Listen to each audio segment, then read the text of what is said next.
So as you can see in this diagram, there is a particular student, and a student can have certain a class.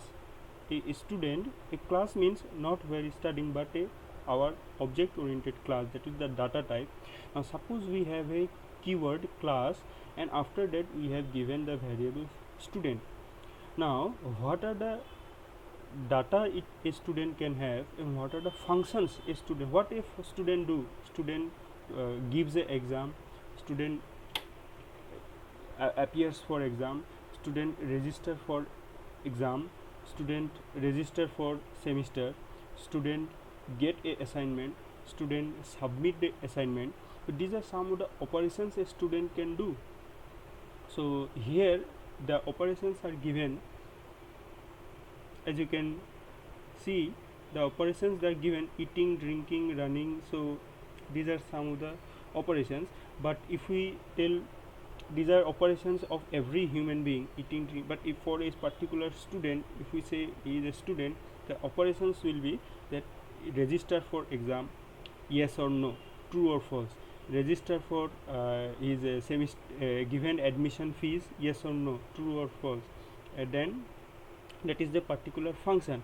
And if that particular student has given a registration fees, then that particular function, whatever program we will write inside that function, if a student fees, then we will write that give him his ID card. So issue a ID card or print a ID card. So print ID card function will be written inside the function of admission, yes or no, or a fees deposited, yes or no. So these are some more example like exam fees deposited. If exam fees deposited, then the particular student allowed to register for some of the subjects. What are the subjects?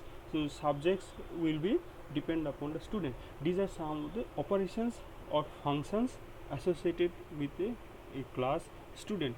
Now what are the functions associated, what are the data associated with a student?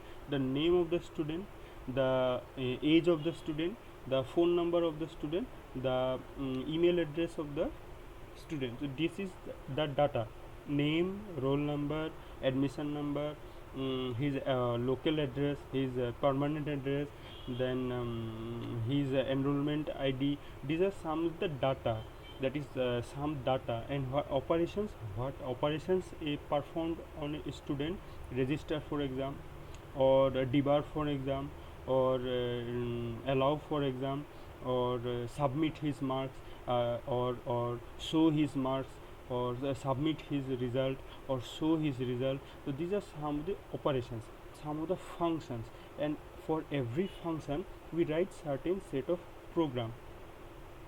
And now one student name is John does not mean that all the student have to be the name John. So one student, so these are some of the operations: eating, drinking, running, and these are the student data: name, age, color. So every variable of this data type class, as I said, class is a data type which have certain functions when which have certain value. So every object will be given different value of the data type, and every object will be able to use these operations, but every operation will be independent of every other student. So this particular student John, his age is 12, and his color is fair, and suppose his roll number is 1. And this particular next student Sophia, suppose her roll number may be 2, and this particular student John, he has given his exam, so he is able to sit for exam. So you can issue a operation give exam, or register for exam, yes or no, true, false.